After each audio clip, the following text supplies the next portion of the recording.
सास बनी नौकरानी। मिस्टर शर्मा के यहाँ सब कुछ ठीक हो चुका था। सब लोग खुशी खुशी रहते थे। मिस्टर शर्मा और उनकी पत्नी अब एक परिवार की तरह साथ साथ रहा करती। पर तभी एक सुबह, अरे सुरेश, मनोज, जल्दी से मेरे कमरे में आओ।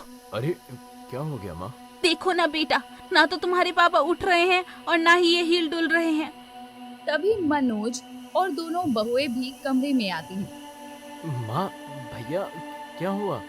सुरेश मिस्टर शर्मा को उठाने की कोशिश करता है। पापा उठिए, सुबह हो गई है। भैया, पापा की पल्स चेक करिए। मनोज, पापा की पल्स नहीं चल रही। देखो ना बेटा, क्या हो गया है इनको। डॉक्टर के यहाँ लेकर चलते हैं। सभी लोग मिस्टर शर्मा को हॉस्पिटल लेकर जाते हैं और हॉस्पिटल पहुंच गए। डॉक्टर साहब, मेरे पापा सुबह से उठ नहीं रहे हैं और ना ही इनकी पल्स चल रही है। प्लीज जल्दी आकर इनको चेक कर लीजिए, प्लीज। डॉक्टर चेकअप करता है और कमरे से बाहर आता है। डॉक्टर साहब, क्या हुआ मेरे पापा को? कोई दिक्कत तो नहीं है? देखिए, मुझे माफ कर दीजिए, आपके पापा इस दुनिया में नहीं हैं। सब लोग चौंक जाते हैं। पर डॉक्टर साहब, ये कैसे हुआ? पापा की तो तबीयत बिल्कुल ठीक थी। देखिए, इनको साइलेंट हार्ट अटैक पड़ा था, जिसकी वजह से उनकी मौत हो गई। मिसेस शर्मा तो वहाँ पर रोने लग जाती है। सब लोग घर पर आए और मिस्टर शर्मा का क्रियाक्रम कर दिया गया। अब मिसेस शर्मा बहुत दुखी रहने लग गई थी। और एक दिन, मम्मी जी, क्या हुआ? आप यहाँ अकेले क्यों बैठी हुई हैं? क्या करूं बेटा, अब तो मुझे अकेले ही जिंदगी काटनी होगी। अरे ऐसा क्यों कह रही हैं मम्मी जी? हम सब लोग तो हैं ना आपके साथ, और भगवान की मर्जी के आगे तो किसी की नहीं चलती। और आप अकेली नहीं, आपके बेटे बहू आपके साथ में हैं। हाँ बेटा, बस मेरी यही खुशनसीबी है कि मुझे तुम जैसे बेटे बहू मिले। मैंने तुम्हारे साथ इतना बुरा व्यवहार किया, इसके बाद भी तुम आज भी मेरे बुरे समय में मेरे साथ खड़े हो। मम्मी जी, पुरानी बातों को भूल जाइए और अकेले मत बैठा करिए। हम लोगों के संग आकर बैठिए, आपका थोड़ा सा दुख दूर होगा।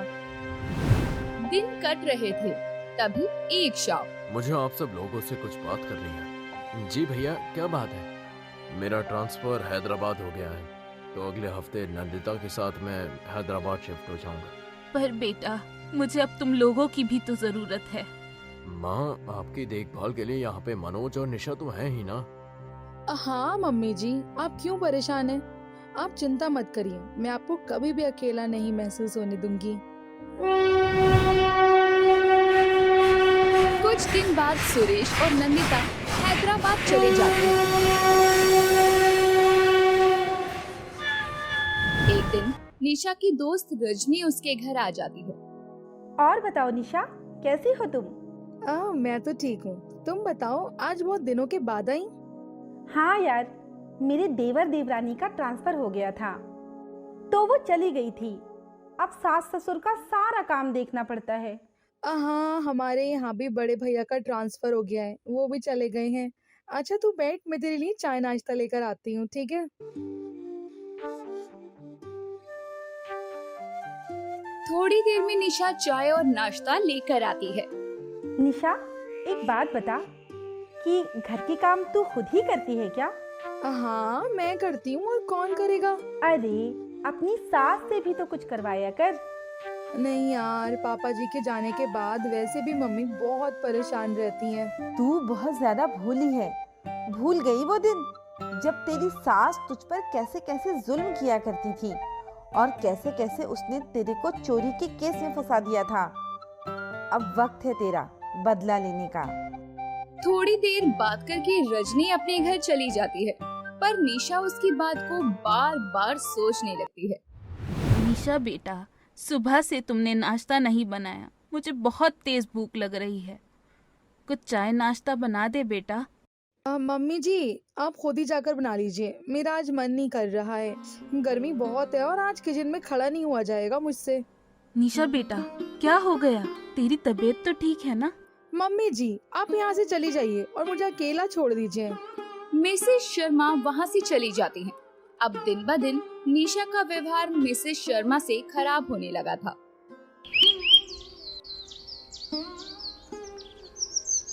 एक दिन मिसेस शर्मा अपने कमरे में आराम कर रही थी, तभी निशा उनके कमरे में आई।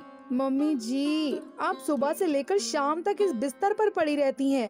कभी कुछ काम वाम भी कर लिया करिए। मैं दिन भर काम कर कर के थक जाती हूँ। जल्दी मेरे लिए खाना बना कर लेकर आइए। अरे निशा बेटा, तू तो इतनी अच्छी थी, अभी कुछ दिनों में तुझे हो क्या गया है? बकवास मत करो माँ जी, जाकर खाना बना कर दो, मुझे भूख लग रही है।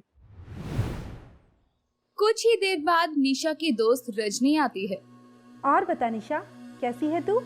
बस मैं तो अच्छी हूँ, तू बता कैसी है? थोड़ी देर तक दोनों लोग बातें करती हैं। अरे यार निशा, इतनी देर हो गई, आज कुछ नाश्ता नहीं कराएगी क्या? अरे थोड़ी देर तो रुक। मम्मी जी जरा 2 गिलास पानी ले आइए और चाय नाश्ता बना दीजिए। थोड़ी देर तक मिसेस शर्मा किचन से बाहर नहीं आती। निशा गुस्से में अंदर जाती है।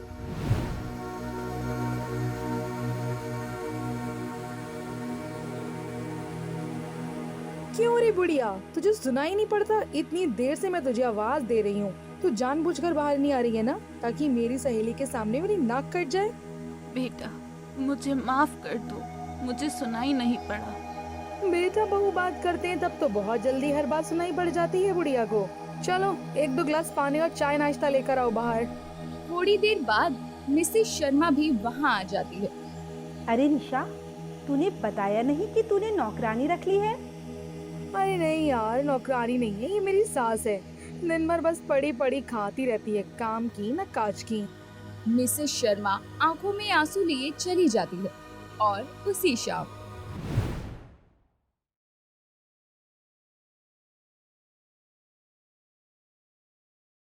बेटा मनोज, मुझे तुझसे कुछ बात करनी है। हाँ माँ बताओ, क्या बात हो गई? बेटा तेरी बहू मुझ पर बहुत अत्याचार करती है। तेरे सामने वो बहुत अच्छी दिखती है, लेकिन तेरे जाने के बाद वो मुझ पर बहुत जुल्म करती है और मुझसे सारे काम करवाती है। बेटा माँ अब ये बातें छोड़ ही दो तुम। पहले भी निशा को बहुत परेशान करती थी। मैंने देखा है कि वो तुम्हारा बहुत ध्यान रखती है। आज तुम्हारे बड़ी बहू जिसके पीछे तुम इतना पागल रहती थी, वो तुमको छोड़कर चली गई। अब निशा ही है जो तुम्हारा ध्यान देती है और तुम्हारा साथ देती है। इसलिए ये सब फालतू की बातें तो मुझसे करा मत करो तुम। मुझे पता है आपकी तो झूठ बोलने की आदत है। मनोज वहाँ से उठकर चला जाता है। शायद मेरे ही कर्मों की सजा है जो मुझे इस तरह मिल रही है। कुछ देर बाद मिसेस शर्मा बीमार पड़ जाती है और एक दिन निशा बेटा, 1 गिलास पानी दे दो। ले पानी ले बुढ़िया। बेटा ये पानी तो ठंडा है और मेरी तबीयत खराब है, ठंडे पानी से और बिगड़ जाएगी। बेटा मुझे सादा पानी ला दे। सुन बुढ़िया, ज्यादा बकवास मत कर। जो पानी दिया है ना, पीना हो तो पी, वरना मत पी।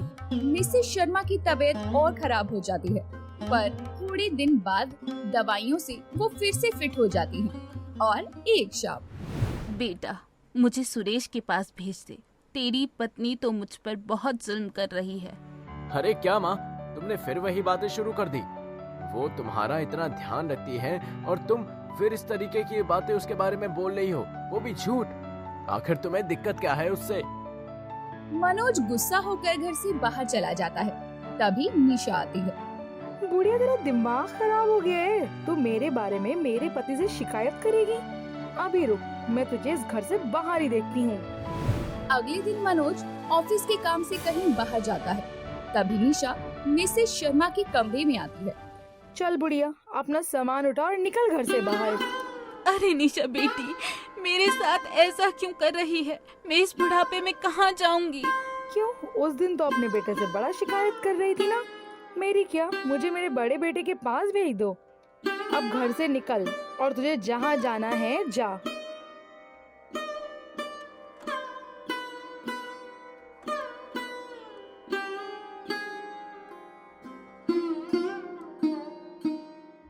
कुछ दिन बाद जब मनोज घर वापस आता है। निशा, माँ कहाँ है? पता नहीं, कल दिन में कहीं बाहर गई थी और अभी तक तो आई नहीं है। चलो ऐसा करो, तुम मुझे एक कप चाय बना कर दे दो, फिर मैं देखता हूँ कहाँ गई है। माँ का तो नाटक ही खत्म नहीं होता। मनोज चाय पीकर बाहर की तरफ जा ही रहा होता है कि तभी डोर बेल बजती है। भैया आप यहाँ और माँ आपके साथ? मनोज, मुझे तुमसे ये आशा तो बिल्कुल भी नहीं थी। तुमने माँ को उन्हीं के घर से बाहर निकाल दिया और वो स्टेशन पे जाकर भीख मांग रही थी। मैं जब स्टेशन पे उतरा तो मैंने अपनी आंखों से देखा है। पर भैया, माँ जी तो खुद ही बिना बताए चली गई। हाँ भैया, माँ तो आपके पास ही आने को कह रही थी। मुझे शर्म आती है तुम लोगों पर। ठीक है भैया, अगर ऐसा ही है तो आप माँ को अपने साथ ही ले जाइए। नहीं मनोज, मैं उन्हें नहीं ले जा सकता। क्यों? क्योंकि नंदिता को माँ पसंद नहीं करती, और अगर मैं इनको लेकर वहाँ गया तो मेरे घर में लड़ाई होगी। बच्चों की बातें सुनकर मिसेस शर्मा चुपचाप बैठी होती है और फिर मन ही मन कहती है कि शायद मेरे ही कर्मों की सजा है ये।